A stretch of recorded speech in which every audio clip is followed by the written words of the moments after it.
chaps, I've got Nathan and Alex, isn't it? Yes, it is. Yeah, it is Alex. I was just filled with dread there. I was like, please don't get it wrong. You come on our radar because mostly because you said, oh, I want to do a fundraiser for you, and you're doing the Three Peaks. Is it the Snowdonia one? I should have done my It's the national Three Peaks, yeah. So you've got Ben Nevis, Scafell Park, and Snowdon, of different countries. And yet again, like, always grateful, especially for next year, because it does terrify me about how. But I digress. The thing what caught my attention is one. I'm going to break our own rule. You work for Collins Earthworks. Yes. Yeah. But the thing what got my attention is one, you didn't want anything from us. And we do get that with some businesses where they're just like, oh, we want to do this, but can you make us look good? And it really, that's a different argument. But the thing is with you guys, you are so genuine. It's like you really give a toss about your workforce. And I've seen a couple of the videos where I think you've just been probably pinning down members of staff saying, okay, can you join in a video? But you're breaking down the stigma of talking about mental health in your workplace. Yeah, definitely, yeah. So no, go on. I was just going to add to that as well. Yeah, Collins aren't benefiting from this whatsoever. They've been like an integral part in this being achievable. Yeah. Obviously, they've like lent us a minibus so we can actually do the challenge. Not only that, but they've put money in, paid for embroidered like jackets and whatnot with the MANUP logo and. Thank you for that. Thank you for that. Yeah, they're not getting anything back from this. You know what I mean? And this isn't the only charity thing that we do a year, or we're wanting to do a year. There's loads of other stuff, and they're not benefiting from this. So if other companies could put as much effort in as what these do, then I think we're onto a winner. Well, that's what I'm just like. Especially you deal with. I keep stereotyping construction. I don't mean to. I know you do all the sandy, earthy stuff and stuff like that. But we all know the stats when it comes down to, like I said earlier on, that in the construction world, the stats are terrible. Yeah, they're really, really bad. But the one thing I have kind of noticed is such a hard industry to chip into. Everybody's like, no, we're all right. We'll go to the pub. We're absolutely fine. And actually, the stats prove your industry. I'm being stereotypical. The whole tradie industry, it isn't all right. No, definitely not. I find the way we're different is a lot of us we've been working together for many years. We've all come from we started at a young age, and we've like kind of worked our way up to the positions where we are now. Yeah. And anyone that comes in from outside as well, we treat each other like a family. We don't just, you're not just turning up to work and almost right, you go and do that, you go and do this. We all have a good chat. We all know each other on a personal level as well. It's like a family dynamic, the company, especially for us. 500 staff. It's really quite a big company. But I've noticed recently that it is getting a little bit better, like trying to encourage people to talk. And that's not just within our company. I mean, in construction in general, you go to other sites and like you go to the toilets and they'll have like wallpapers up and whatnot, numbers that you can speak to and that sort of thing. And recently there is new charities set up that maybe you can talk to if you are struggling financially or whatever you are struggling with. So I think it is gradually getting better. That being said, I've only been in the industry for 6 years. So you've been in it for 10 or 15 years. I bet you've seen quite a big jump in. Yeah, I've seen a massive change. Yeah, one of the main ones with us as like I'm part of the management team. We've all gone on the mental health first aid course as well, and even the directors have sat and done it as well, haven't they? So we're all all our management and some of the directors anyway have all done the mental health. So we're all we know what to mental health first aid. Mental health first aid. So, and that's quite a good course. I think it's a 2-day course, and that teaches you, not massively in depth, but it gives you a good insight on what to look for. Like what traits. Just be that point of call for people that might not have that solid base of friends or at home. They can come to work and they can feel comfortable talking to management with whatever they're struggling with. Yeah. So can I ask you then? I'll give you like a scenario. I don't know. You've got one of your drivers who is normally quite a chirpy, chappy, whatever else, and there's just something not right with him, and none of you can work out what you're just noticing. I don't know, whatever. He's just not right. How would you individually or as a business approach that? Because that's something I have noticed is it feels like people just don't step in until something horrible happens. I'm not on about suicide. Do you get my Yeah, it's a little bit too late, sort of thing. Trying to prevent it rather than getting to that stage. So as a site, if I so we have a briefing in the morning. Every morning, the whole site gets together. We do a task briefing on what we're doing that day, and you can normally pick up on people's attitudes from that briefing. So say if you notice somebody that's not really as inquisitive or as chirpy as they will be the day before, we probably monitor him for a couple of hours on site, see how he's getting on. We won't just jump straight to him, would we, or ask him any questions? But then if we notice that it was a visible thing and that he could probably do with someone to talk to, we would normally stop him from working and get him into the office. Have a cup of tea, really relaxed environment. We're not frightened to stop production, if you like, if we're not happy with something going on. So we'll pull the man in question in, and all the females. We've got some females on site. And we just sit and have a chat with them. We close the door, one person. It's normally like a mental first aider like myself, or if our admin guys or our other supervisor are a bit more friendly, we'll get them to have a chat with them and pretty much find out what's going on. And if they aren't, if they're needing something, like either needing to be at home because they've got somebody off sick or a member of family sick, we would normally give them the option to cater to that. We'd say, look, try your best do you want to be at home? And 9 times out of 10, the company does kind of help the person out, don't they? Definitely. I think the culture, I think, is quite a good word to say. The culture within our company is really good around that. There's no sort of tiptoeing around it. It's if you find something not quite right with someone on site, usually you'd get the lads that he's closest to would come up to you and just say, would you just come have a cup of tea with him? He's not quite right. He's had a few issues at home and whatnot. And like I say, the culture is really good around the company. And I think it's getting better within construction in general. Oh, that's good. Because Alex, you just said something actually, which was quite pleasant to hear actually. I think it's, unless I'm misquoted, I don't want to, you said actually what I got from it is sometimes you're happy to accept you're not the right person to speak to that person. Yeah, definitely. Like I'm quite close with quite a lot of our employees, but obviously as the sites go on, we run the sites and they can last like 2-3 months at a time, the work camp. So they do build like more friendships with the other side of the management team.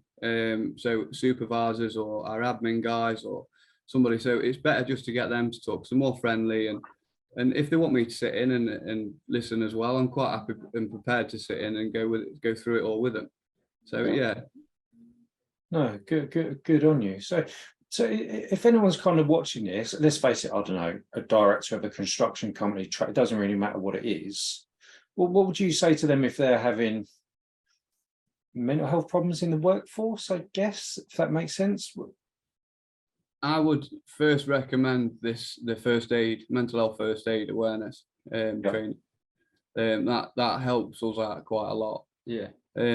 The second thing, like we've got a company that we refer lads that's needing help or any of our employees. We've got a number that we can almost give out and say, look, give these guys a call. They're on 24 hours a day, completely free of charge. It's free of charge. That we invest in for our staff. So I'd say get them two things in place, wouldn't you? Definitely, especially within your management. They're the core people that they're always, and your supervisors are always out there with the lads. They know them all pretty much on a personal level. So every day, you pretty much spend more time at work than you do at home, don't you? So with your family, So you do get to know people on personal levels in construction. So I think those two are the key things to do it. Yeah, absolutely. And the one thing I did also pick up on as well, it sounds like you're, again, if I got it wrong, I apologise, is if you're noticing someone's just acting a bit different, weird, strange, whatever terminology you want to think, you're already prepared to send that person home to, if needs be. I mean, we'd explore all options and what's best for them. But like I used to work with Alex on site. We used to be the site team, and many a times I can think of 3 or 4 times where we've had to like talk to people and have these chats, what we're discussing about now. And sometimes it's as easy as having a cup of tea in 5 minutes and then they're okay. You know what I mean? They're happy to go back to work, even though we've given the option. of going home, and sometimes we've agreed that maybe they go home and have a week off, sort of thing. But it completely depends on the circumstances and the situation. We've even drove some of the, I can remember on one occasion we have drove them home because they didn't really feel like driving. So one of us, we would drive them home and pick them up the next morning if they wanted to come back to work, and they'd drive the work van home the following evening. Right? Yeah, so yeah. That's our key thing, because obviously we work with such big machinery. We can't really, everyone's got to be 100% on site as well. That's another thing that we kind of need to keep on top of as a company. Safety first, isn't it? It has to. That's well, exactly. well, let's face it, because if you took your eye off the ball, someone could die. It really is as simple as that, isn't it? It is as simple as that. Yeah. Well, good on you. It's been nice to hear, actually, that people just, like, businesses are genuine, and I'm going to put my money where my mouth is. And there's a lot of businesses what should take note.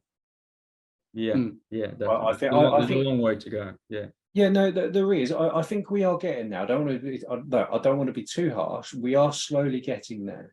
Yeah, I think it's just. I think sometimes, again, I've got a member of staff nowhere near your level, but I've got a member of staff in all sorts. But we can sometimes slip into keeping the workforce going, or the process, or the work line.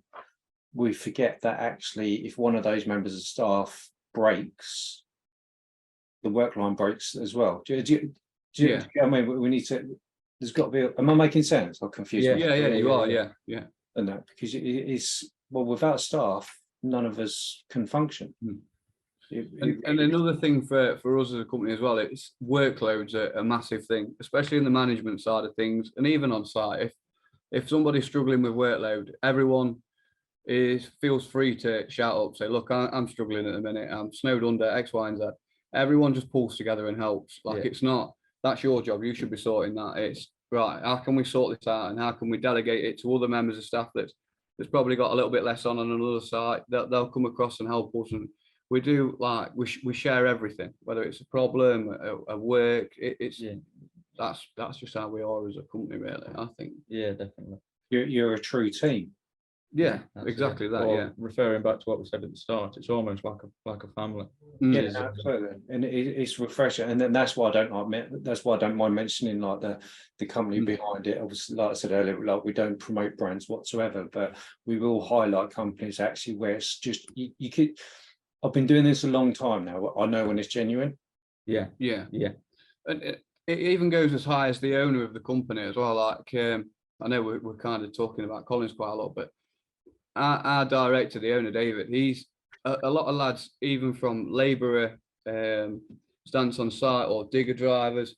They've all got his number, and he will quite happily sit on the phone and have a cup. Well, we sit on the phone, won't he? Have a chat, and even invite him into the yard on a Saturday morning to come and have a cup of coffee with him, or even a breakfast, because we've got a cafeteria on site. Even him himself is a dead approachable guy, isn't it? Yeah. So no, good on all of you though. So, but just before we draw to a close, let's talk about your fundraiser, because you're going to be doing the Three Peaks National Three Peaks Challenge. Yeah. Why? Because to me it sounds horrible. To me it sounds horrible as well. So it was a couple of months ago. I'd been thinking about doing it with one of my mates, and literally the day after of having that thought, one of the site supervisors rang me up and says, do you fancy doing this, and doing it for charity and making quite a big thing of it? Yeah, I was literally thinking about this yesterday. Yeah, I'm completely up for it. Then came the challenge of what charity was doing it for. Yeah. So we explored a few in, like Men's Mental Health Month, November. A lot of people go for November. We thought, try and do something different. What can we say? And that's when we came across MANUP. And initially, it was the branding, really big, like MANUP question mark. Got quite intriguing into it. It's like, what's that about? So we went on, seeing that you're a fairly a new charity, and see what it was all about. And from then on, it's just been trying to raise as much money as possible. Like I said, getting embroidered jackets and making promotional videos, and just really going ham on it, trying to make it the most it could be. Do you find the people around you are talking to you a bit more about mental health, because they're like, Because yeah, definitely. It sparks conversation, doesn't it? It sparks conversation. That's what MANUP's all about, mate. That's it. That's it. So it's doing its purpose. It's serving its purpose, and hopefully, I'm wanting to make it an annual event. So next year it'll be even bigger, and we can have more than 4 of us doing it, and maybe, integrate the company and have it quite a large scale thing. Which that's what I'm hoping to do eventually. No, good on you. And yet again, like, I always feel like I'm ungrateful for fundraising, and I'm generally not. It's always a massive help, but that's just not our being a cash rich charity. Just isn't for us. Is if we can function for another 5 or 6 years without worrying about where have we got to pay for the video software and whatever. It's a massive help. It really is. Yeah. But for me, it's more when people like you do stuff like this. I'm like, what's the real impact? The money's helpful. What's the real impact? And do you know what? If even more of your workforce or even more of your friends are talking and approaching and chatting away, is what, for me, that's the true thing. Yeah. Do you know what I mean? For me, that's what it's all about. It's just a different type of awareness, isn't it? Breaking that stigma. Yeah. But gentlemen, I really appreciate your time. Yeah, no problem. Thank you. Yeah, let me hit the unrecord button thing. I still don't know whether unrecord is a word, but there we go.